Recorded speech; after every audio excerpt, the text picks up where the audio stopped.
Welcome back. If this is your first time here, good timing. Make yourself at home. Here's a question for tonight. Before we start, how many doors are on your floor? Not your door. All of them. Your neighbor's doors, the stairwell, whatever else is up there, don't look. Just try to remember. You've walked past them hundreds of times. You probably think you know the number. Tonight's stories are about that kind of wrongness. The room that shouldn't exist. The man at the machine who shouldn't be there. The road that kept returning you to the same dark house. The prayer someone else had been listening to for years. These aren't stories about things jumping out at you. They're about the moment you realize something has been true for longer than you thought, and you were the last to notice. If you're new here and this is your first night, welcome in. Hit subscribe if you want to come back. The regulars know why. Put your headphones on if you've got them. Lower the lights. Let's begin.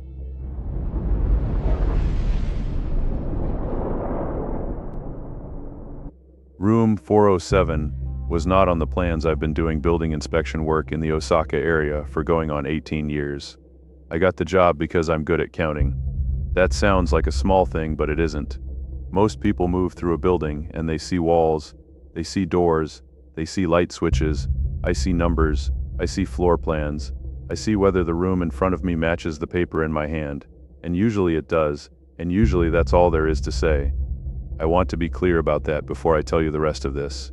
I am not the kind of person who imagines things. The building in question was a 9-story apartment block in Surumi Ward, a renovation job, mid-range units, nothing unusual. I was brought in for post-renovation certification. Standard procedure: walk each floor, verify room count against the updated floor plan, check emergency exits, sign off. I'd done it probably 300 times. The floor plan for each level listed 12 residential units arranged in 2 parallel rows, 6 on each side of a central corridor. Floors 1 through 3, I counted 12 doors per floor. 12. The same. I marked it, moved on floor 4. I stepped out of the stairwell and started down the corridor. Standard fluorescent lighting, beige walls, the kind of low-pile carpet that's meant to hide footprints. I counted as I walked, 6 on the left, 7 on the right. I went back to the stairwell and started again. 6 on the left, 7 on the right.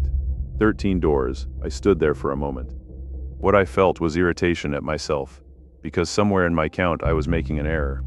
So I walked the corridor a third time, touching each door as I passed it, counting under my breath. 6, 7, 13 total. I called the building management company. There was a brief, confused conversation. The renovation plans showed 12 units on the 4th floor, same as every floor. No maintenance closets had been converted. No new units had been added. There was no record of a 13th door. The woman I spoke to suggested I might have miscounted. I told her I had counted 3 times. She said she would look into it and call me back. I stood in the corridor and looked at the extra door. It was between units 405 and 406 on the right-hand side, a door that should have been wall space. It was the same color and material as every other door in the corridor. Same handle style, same hinges, but it had no number plate. Where unit numbers were screwed into every other door, this one had 2 small holes in the door surface where a number plate had apparently been removed, or never permanently installed. It had a mail slot. It had a peephole. It had a welcome mat on the floor in front of it. The kind of mat people buy at convenience stores, thin, woven, nothing special, but it was worn in the center. The kind of wear that comes from consistent use. No one puts wear into a welcome mat without entering and leaving that door regularly for a long time. I photographed the door. I photographed the floor plan. I photographed the welcome mat. I tried the handle, locked. I noted that the building management had provided me a master key for the inspection. I stood there for approximately 1 minute before I used it. The lock turned. The unit was approximately 35 square meters. A single room layout with a small kitchen and a bathroom beyond. Fully furnished, a folding table, 2 chairs, a low shelf holding a handful of paperback books, a futon rolled and standing upright against the wall in the way you leave one when you expect to return to it, a portable air conditioning unit, the kind you purchase at a home electronics store and set up yourself. I opened the refrigerator, half a block of tofu, a bottle of soy sauce, 2 cans of beer, a container of leftover rice. Not old, not fresh purchased that morning either. Recent. Someone had been here in the last few days. The bathroom had a damp towel on the rail. I stood in the center of the main room. The closet was behind a sliding panel. I opened it. Men's clothing, folded, work shirts, 2 pairs of trousers, a jacket, average sizes. The clothes of someone who expected to come back for them. On the folding table there was a single sheet of paper, a child's drawing, the kind made with wax crayon, the flat, innocent perspective of a 6 or 7-year-old, a family of stick figures, a house, a yellow sun with short radiating lines. The drawing was not signed. I photographed everything.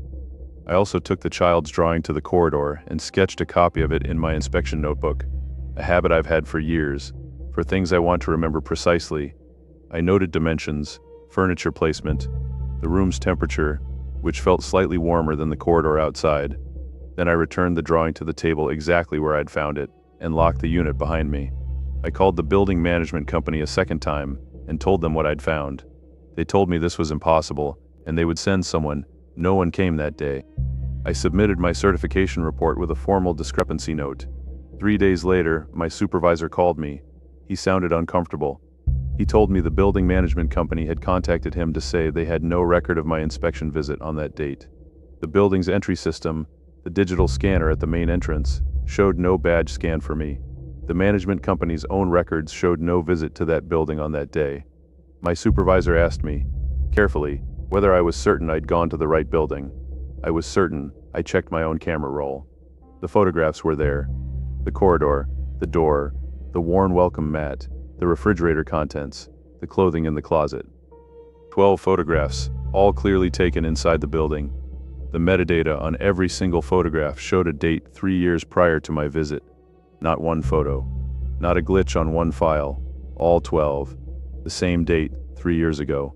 Down to the same hour, 11:17 a.m. I still had the inspection notebook. I opened it to the page where I'd sketched the child's drawing. My handwriting was there. The room dimensions, the furniture notes, the date I had written in my own hand, and the sketch of the drawing itself, the stick figures, the flat perspective house, the round sun. The sketch was not quite what I remembered drawing. I did not remember drawing the figure in the doorway of the house. A stick figure, slightly smaller than the others, slightly different in its posture, standing in the open door of the crayon house. I stared at it for a long time. I tried to remember whether I had drawn it, and simply forgotten. I could not convince myself that I had. What I know is this: the drawing on the table had not had a figure in the doorway. I had looked at it carefully before I copied it. The doorway in the drawing on the table had been empty. In my copy, it was not. I do not go back to that building. I filed no further paperwork on it. I do not discuss it with colleagues. I count doors the same way I always have, touching each one, speaking the number under my breath. Floor 4 is the only floor I have ever counted 4 times.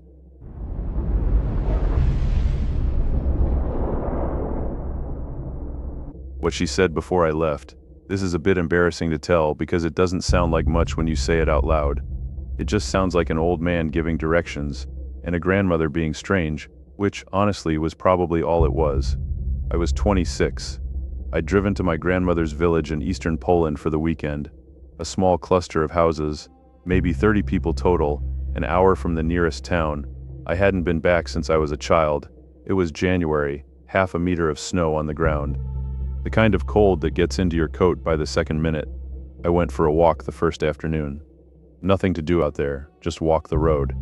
I was maybe a kilometer from the house when an old man came toward me on the road. Thin, dark coat, maybe 70. I didn't recognize him, but I wouldn't have. He looked at me very directly, which village people tend to do, and without stopping walking, he said, in Polish, very clearly, "When the bells ring the second time tonight, don't be walking past the church." Not the first time, not the third, the second. Then he kept walking. I turned around to say something, but he was already quite far down the road. I watched him go. I filed it as exactly what it sounded like, which was a slightly odd old man saying a slightly odd thing, the kind of rural superstition remark my grandmother had always been full of. I walked back to the house, had dinner. At around 9 p.m. I decided to walk to the end of the road and back, just to get out. The church was maybe 400 meters down the main road. I was partway there when the bells rang, distantly, once. I kept walking. They rang again. I stopped. I don't know why I stopped. I hadn't thought about the old man in hours. My body just stopped. I stood in the road in the dark. I waited, though I couldn't have told you for what. A minute, maybe two. Nothing happened. The road was empty, cold and dark and snow. Then I walked home, didn't go past the church, didn't decide not to. I just turned around. When I got to the door, my grandmother was already standing there before I knocked. She looked out at me and said, "I heard you stop, good." I heard you stop, good. I asked her what that meant. She went inside. Years later, after she'd moved to a care home and her memory was going, I asked her who the old man on the road was. I described him. She said there had been no old man in the village since Boleslaw died in 1987. I need you to understand something. I had never told my grandmother about the old man. Not that weekend. Not ever. I had never mentioned him. She knew I stopped.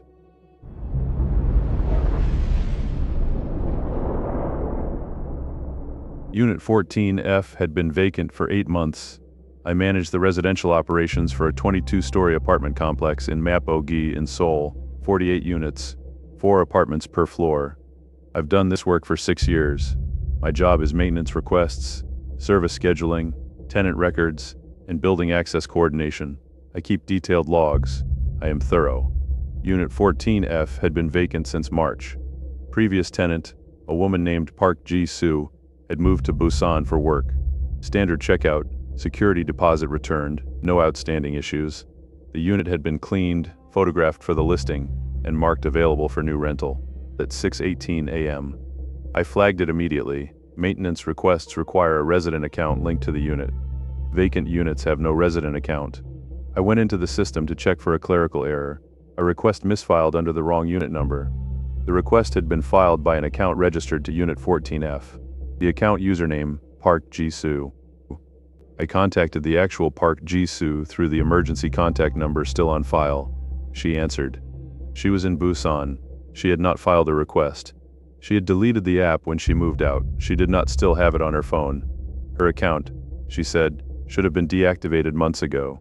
I checked the account status. Active. Reactivated at 6:02 a.m. that Tuesday. I logged it as a system anomaly and sent our maintenance worker, a man named Cho, up to inspect the unit. The tap was leaking. Cho fixed it, the system anomaly, and sent our maintenance worker, a man named Cho, up to inspect the unit. The tap was leaking. Cho fixed it. He said the unit was otherwise empty, nothing unusual. I deactivated the account a second time. The following week, a new request came through. Same account, same unit. Bathroom hot water insufficient. Filed at 6:15 a.m. I called Cho before sending him up. I told him to look at everything, not just the hot water. He came back 40 minutes later. The hot water pressure was fine. The thermostat in the bathroom was set to 42 degrees. Cho told me he had done calibration checks in every unit in the building over 11 years, and every thermostat in every unit gets set to either 38 or 40 by default, building standard. He had never seen a unit at 42. Like whoever lived there had a preference, he said. He looked a little uncomfortable when he said it, like someone had it just the way they liked it. I pulled the unit access log. The log records every instance the master key is used to enter a unit. Access log. The log records every instance the master key is used to enter a unit. In the 8 months since Park Ji-soo moved out, Unit 14F had been accessed 6 times. The log listed my badge number for each entry. The timestamps were all 6:40 a.m. I do not come to work until 9 a.m. I have never come in at 6:40, not once in 6 years. I have never entered Unit 14F since the move-out inspection in March. I called building security. They pulled the main entrance badge scanner records for each of those 6 dates. My badge was not scanned at the entrance on any of them. I was not in the building. But the unit access log shows my badge number used the master key to open 14F at 6:40 a.m., 6 times, over 8 months. My master key is a physical key with an embedded chip. It is kept in a locked drawer in my office. I checked the drawer, the key was there. I changed the key. I submitted a formal report. I recommended an external audit of the access infrastructure. I did not relist the unit for rental. I told my supervisor there may be a fault in the door access system. References in a vacant apartment on the 14th floor. Chose her name specifically, out of all the tenant records in the system. Whether it was convenient or intentional. I have decided not to ask her. I did not tell him about the thermostat. I think about Park Ji-soo sometimes. whether she knows, whether whatever has been maintaining her preferences in a vacant apartment on the 14th floor chose her name specifically, out of all the tenant records in the system, whether it was convenient or intentional. I have decided not to ask her.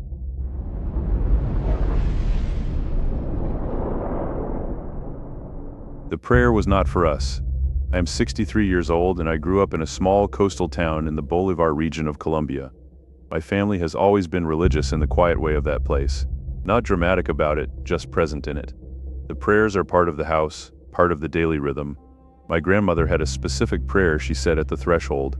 When someone left the house after dark, she taught it to my mother. My mother taught it to me. 3 lines, in Spanish, asking for clarity of path, steady ground, and that nothing follow. My grandmother always said it mattered most in the rainy season, when the road softens and the dark comes early. I have said it without thinking for 40 years. It is a quiet habit. A murmur at the threshold, facing down, the way my mother did it. I have never said it loudly. I have certainly never said it while the person leaving could hear it. One evening in October, my youngest son was going out to meet friends. He was 20 at the time. He put on his jacket and picked up his keys. I said the prayer at the door under my breath, as I always do. When I raised my head, he was standing in the doorway, turned back toward me. He looked at me very calmly, and he said, "You do not need to keep doing that. It is not what you think it is." Then he smiled, his normal smile, and left. I stood in the doorway for a long time. My son does not know the prayer. He has never heard the words. It is not said aloud, not in front of anyone.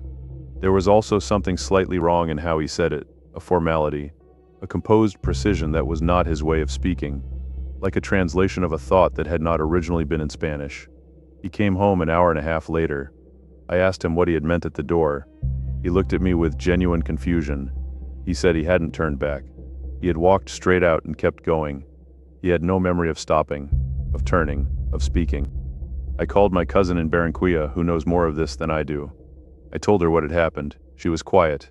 Then she said, "It did not try to stop you. It told you to continue." I have thought about that distinction for 3 years. I still say the prayer, every time, but I no longer say it at the threshold. I say it in a different part of the house, from a different direction, before he puts on his jacket, before any of it begins. Whatever has been listening to it all these years found it useful. I would rather it not know exactly when it is being said.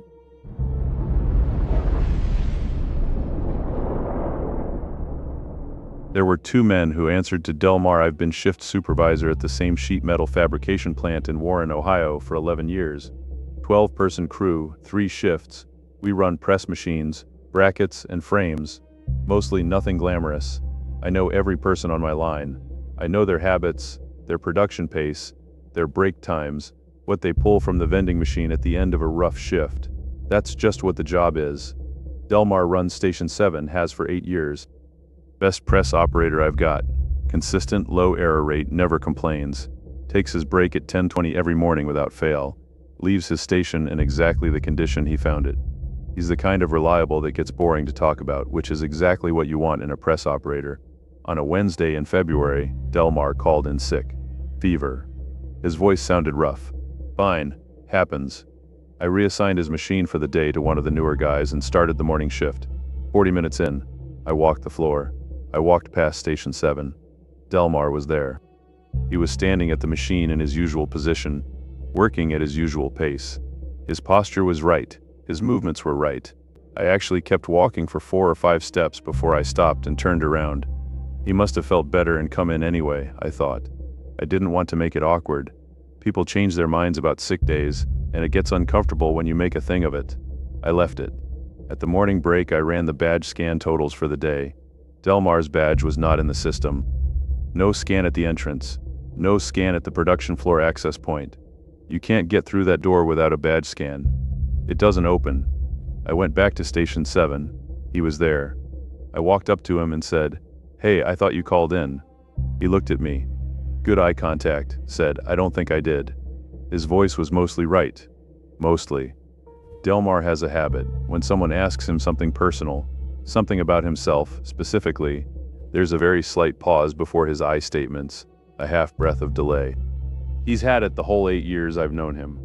It's not a stutter, Just a small hesitation, like he's checking the answer before he gives it. The pause wasn't there. I said, "You called this morning, Fever. I've got the call logged." He looked at me. He didn't agree. He didn't argue. He just said, "Okay," and went back to the machine. I went to my office and called Delmar's cell. He picked up immediately. He was home. He sounded genuinely rough, genuinely confused as to why I was calling. He hadn't come in. He was on his couch. He hadn't been outside all day. I went back to the production floor. Station 7 was empty, machine running. I looked around the floor, 12 operators, none of them near Station 7, none of them looking at me, all at their own machines doing their own work. I asked the operator nearest to Station 7 whether he'd seen Delmar leave. He shook his head. Hadn't noticed anyone there at all, he said. I stopped the machine. The production counter showed 312 units for the morning shift so far.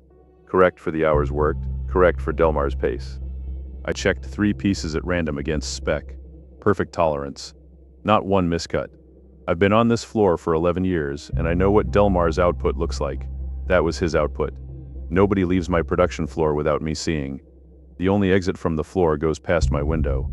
I had been at my desk since the break except for the one trip to Station 7. Nobody walked past. Delmar came back the following Monday looking better. The first thing he said, before I could open my mouth, was, "I had the strangest thing while I was sick. Every time I closed my eyes, I was here at the machine. Every night, most of the days too. And while I was standing there working, I could feel someone at the edge of the floor. Not close, just watching. Getting my movements right." I told him everything was fine, and let him start his shift. Later that day, I pulled the camera footage from that Wednesday. The production floor camera covers every station. I watched the footage for Station 7 from the start of the shift to the break. The station was empty the entire time. Hasn't happened again. I want to be clear about that. So far. Machine running, material feeding through, output stacking correctly in the tray, no operator. 6 hours of footage, no one standing there. End of shift production counter for Station 7, 847 units, all within tolerance. I haven't told Delmar, I'm not going to. What I've started doing is logging the Station 7 counter at the end of every shift in a separate notebook I keep in my desk. If I ever come in and the counter is ahead of where I left it, I'll know. So far it hasn't happened again. I want to be clear about that. So far.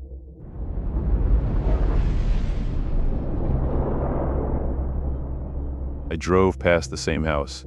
3 times. I don't really tell this story. I've told it maybe twice, and both times people look at me like I missed a turnoff and can't admit it. Maybe that's what it was. I genuinely don't know. All I know is the drive time on that road and what my odometer read when I got home, and the 2 things do not fit. It was November. I was 19.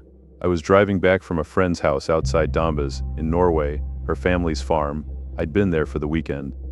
The drive home is about 40 minutes, a 2-lane road through countryside, no towns between the start and the end. I'd done it maybe 30 times. About 20 minutes in, I passed a farmhouse on the right side of the road. Dark timber, 2 stories, 1 light on in an upstairs window. I registered it the way you register a landmark on a road, you know. I'd noticed it before. I kept driving. 5 or 6 minutes later, I passed it again. Same house, same window, same light. I thought, okay, I must have made a turn somewhere and looped back without realizing. I was tired, so I turned around and drove the other direction, watching for the house on my left, where it should be if I was heading back the way I came. 10 minutes later, the house appeared on my left. Good. Back on track. I turned around again and drove toward home. 20 minutes of driving in the correct direction. Then the house was on my right. I pulled over hard, in the middle of the road, because my brain didn't process what I'd seen for about 3 full seconds. I had been driving in one direction for 20 minutes since the last sighting. The house should have been behind me by 20 minutes. It was on my right, which meant I was going the correct direction toward home. The math doesn't work. I got out of the car, dark, cold, no other cars on the road. The house was maybe 50 meters from the road, set back in the field. The upstairs window was lit. While I was standing there in the middle of the road, the light went off, just like someone reaching across and hitting a switch. I got back in the car. I drove without stopping, no slowing, no hesitating, until I hit the petrol station at the edge of my town. My dashboard clock said I'd been driving for 2 hours and 14 minutes. That road takes 40 minutes. Inside the petrol station, I went to the counter because I needed to be near another person. The attendant was a man I'd seen before, 60s. He looked at me for a moment and said, "You came from the West Road?" I said yes. He nodded and said, "Long way tonight." Not like a question, like a fact he already knew. He went back to whatever he'd been reading. I drove home. I sat in my car in the parking lot for maybe 15 minutes before I could make myself go inside. The next day, I called my friend and described the farmhouse. Dark timber, upstairs light, about 20 minutes from her driveway on the right. She was quiet. Then she said, "There's no house on that road, not between us and the edge of town. I drive it every week.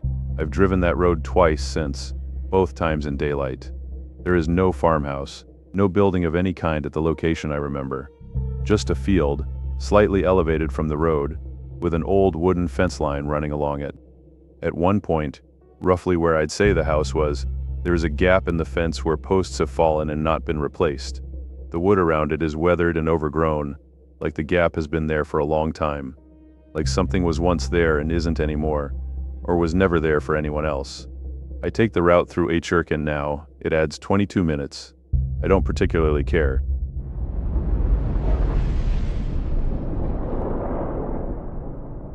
He came home the same night he left. This is about my neighbor. I'll keep his name out of it, for his wife's sake. He is a trader. Every 2 weeks he takes the evening bus to the city to sell goods. Gone 4 or 5 days, then back. His routine for years. His wife waves him off at the gate. One Thursday evening in the dry season he left at dusk with his bag. His wife waved him off. I was sitting on my porch across the road. I saw him go. 10 minutes later, I was still on my porch, still had my tea. I heard the gate. I looked over, my neighbor was coming back through it, no bag, walking normally. He knocked on his own front door. His wife opened it. He said he had forgotten something.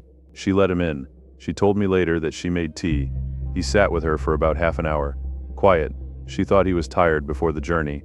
Then he said he was going to bed. She assumed the trip was rescheduled. She went to the other room to watch her program. In the morning she got a call from the trading post in the city, 3 hours away. Her husband had arrived on the overnight bus. He was there, at the market. He asked how she was doing. He had slept on the bus, arrived before dawn, wanted to check in. She said, "He is in the bedroom." He said, "I have been on the road all night." She went to the bedroom. The bed was empty, made not left, made, the way you make a bed in the morning. She checked every room in the house. She checked the gate, locked from the inside. Both bolts. The teacup from the night before had been washed and set to dry beside the sink. Now, I need to say what I did not tell her. I was on my porch. I saw him leave at dusk with his bag. And I saw whatever came back through the gate 10 minutes later come through it without a bag. I noticed that. I thought maybe he had already put the bag on the bus. Come back on a moto taxi. I told myself something that made sense. After I heard what happened, I thought about how the thing that came back moved. It moved exactly right. His walk, his pace, his way of pushing the gate open with one hand. Everything correct. Except one thing. My neighbor always looks at the neighbors when he comes in. It is how he is. A nod. A small acknowledgement. He has done it for as long as we have lived across from each other. This thing came through the gate and looked only at the door. I lock my gate now. Both bolts, every night. I have stopped sitting on my porch after dusk.